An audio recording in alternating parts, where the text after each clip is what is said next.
Obviously, really excited and proud of our team. Coming off of the Miami win last week, that presented a significant challenge.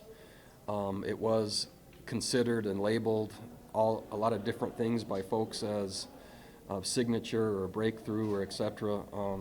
And once that is out there, that really makes every game after more challenging, especially the next one. And so our team showing the maturity and resiliency to come on the road and start fast.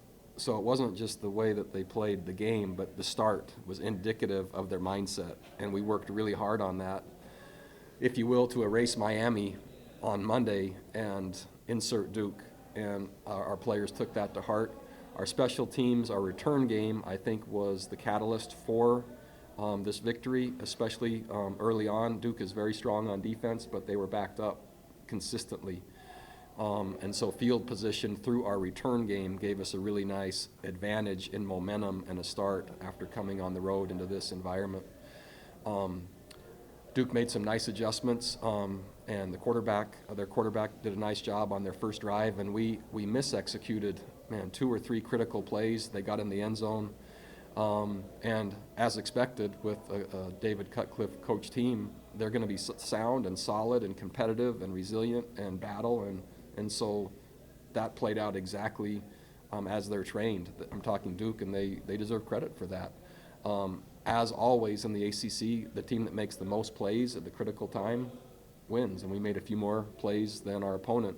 One of the critical plays, if not the critical play, would be Bryce Perkins finding Evan Butts. So Duke had an unblocked player.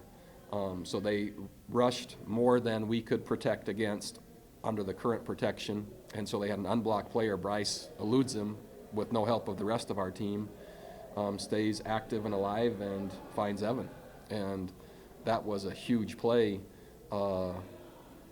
in the game, at that point in the game. And then I would say that Brian Delaney, in the second half, the field goals he made were huge. And yeah, as disappointed as we are in the first half of those not being made, I'm equally impressed with the ones he made in the second half, because there's more pressure and more at stake. Defensively, our guys played great, solid and sound, and Duke had really struggled to run the ball effectively, so then it just came down to managing the pass game and trying to get pressure. We had a couple players go out with injury, and so a couple of young guys in the secondary those last couple of drives, which is just seems like the next game of the next new guys getting more work. And but really pleased with our team and our program and the success that we're starting to show. So I'll take questions. We'll start here and kind of work our way around that, Mike. Bronco, the series there when they cut it to 20-14 and the defense gets 3 straight stops, I guess they said 2 sacks and a tackle for loss, but whatever they were, how big was that series? And what does it say character-wise? Because that's a moment where if you don't play that way, they get right back there. Yeah, not only that series, but really from that point on, the game is at stake. And but those plays in particular, I would love to say that sealed it, but it didn't. But it certainly changed field position. And by it changing field position, because I believe that punt return was one that gave us, I don't know where we end up with the ball, but yeah, so I think that those two things go together, right? So we're starting to play what I call more complementary football. That means if the defense stops, then the return game goes. It's not neutral, it actually builds off of that, and then hopefully the offense builds off of that. So it's been a while, but the complementary nature of our team, the last 2 weeks in particular, is growing and becoming better. You mentioned guys in the secondary coming in and plugging holes. When Jordan goes out, misses the entire second half, it's pretty much running back by committee. What were your observations there? And under different circumstances, could Jordan have played? I don't think so, because there really aren't any circumstances that are more important than right now. I mean, you can't turn the volume any higher. It stops where it is, and he wasn't able to play. PK is his heir apparent, and he's capable, as we all saw, and he's tough, and so I'm at ease. Certainly J.E. is a leader on our team and a captain and proven, but PK is the next in line. we got a little bit of Lamont Atkins action and Chris Sharp action, and then Bryce is kind of holding it all together. So it just adds to the backstory of what's happening. It's just new players every week that we haven't seen much of contribute, and so I'm excited about that. And I don't know the status of JE and how long that'll be, but.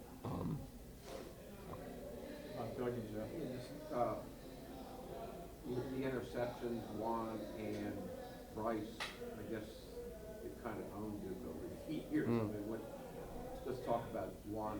Does he talk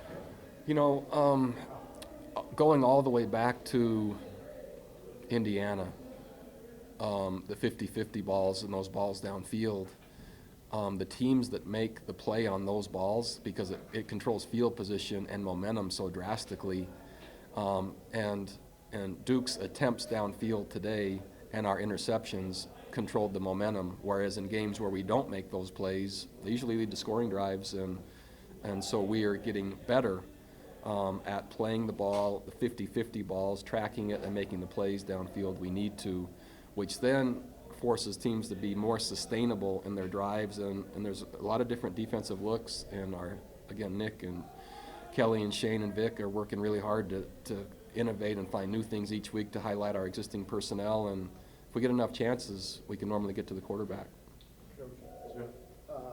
Bryce Perkins is obviously new, and he's made a huge difference, but a lot of the guys on the field were guys who played for you last year. Does this team feel, though, like the mindset is different, and is that just more experience, more maturity? Or? Yeah, it's just time together. The principles we have, our guiding principles, that might sound like just like banter, but it's real, and the guys adhere, believe, and support those things, and then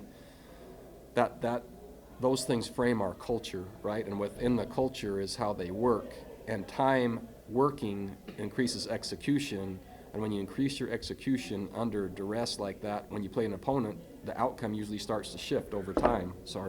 The outcome starts to shift over time, and that's just what's happening now at the 2.5-year mark. We can just kind of see it shifting, not shifted, but shifting, and we're watching it happen right in front of us, if we'll call it that and acknowledge it that. Brandon, Coach, you run for 178 yards, better than 4 yards a carry. Did you think coming into this game you have that sort of success on the ground? What was your expectation, and how important was that in the game? Well, so starting a week ago and coming off of our bye, we knew we had to. And we targeted a few things that we think we could and would do better. We got rid of some things that we couldn't do, or wouldn't ever be able to do. Quit spending time on those. And the last 2 weeks, again, Miami and Duke these teams are good on defense, both of those teams, and it's starting to sound better, look better, and the results are becoming more positive, which allows us for the clock to run, the momentum to shift, the defense stays fresher, they play faster on third down, and again, the complementary nature of the game, with Bryce then just doing his thing in between, that's starting to become our identity. Ron to Jerry. Some interesting formation stuff you guys did today, especially in the first half. A lot of 2 tight end sets. We saw Tanner and Evan both make an impact. And then defensively, you guys only had the 2 down defensive linemen for much of the game. Could you talk to me about, what was that something specific to Duke that you guys wanted to do that, or just something you guys were trying to just an assessment really after the bye week of who are our best players, what have they contributed to this point, what do we think they can contribute going forward, who hasn't contributed maybe at the level that we thought, reassessing production, reassessing lineup to try to get the best 11 on the field versus circumstance the entire game, both sides. And so you're just seeing kind of the planning from the bye week and since then come to fruition at a little higher level. Jerry? Bryce seems to keep developing each week and becoming the kind of guy that you hope he would be. Can you just talk about what he's done today? He's impressive. And he's not so high and he's not so low. And for someone that's that dynamic, sometimes the personality that comes with that is dynamic, and with that comes really high and really low and the swings that go with it. And he's a dynamic player with a very consistent mindset, and that's a unique quality. And he's poised, and that builds confidence in our offense, where they see him just scrambling and running and creating, and he just treats it like normal. There isn't any block your guys or we got to do better. He's just like, that's our offense. So, and he just takes that in stride, which is a really cool way without saying anything to build up his teammates. Dennis? Coach, you made it a special point when the players come in to congratulate them, give them a hug.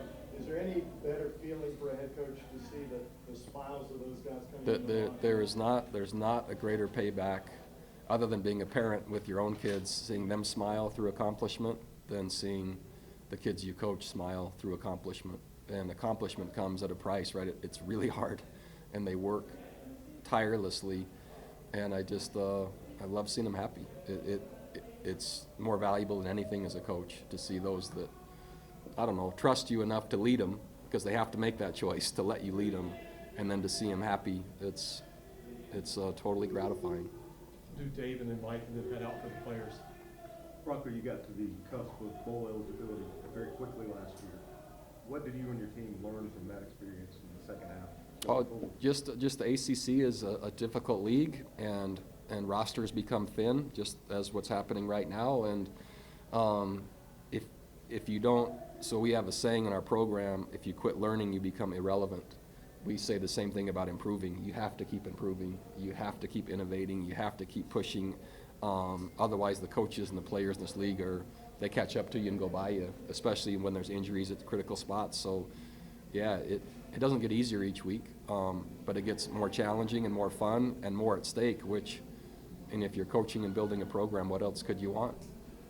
Mike, the last question. Coach, you opened, in your opening statement, kind of lamented the idea that it was a breakthrough against Miami, or that your team might perceive that. What to you does constitute a breakthrough for this program? You know, we have a couple of things, and I'm not sure that I can say it when they happen in real time, but we certainly know that getting back to postseason, our goal is for that to be an every year thing, not a sometimes thing, an every year thing.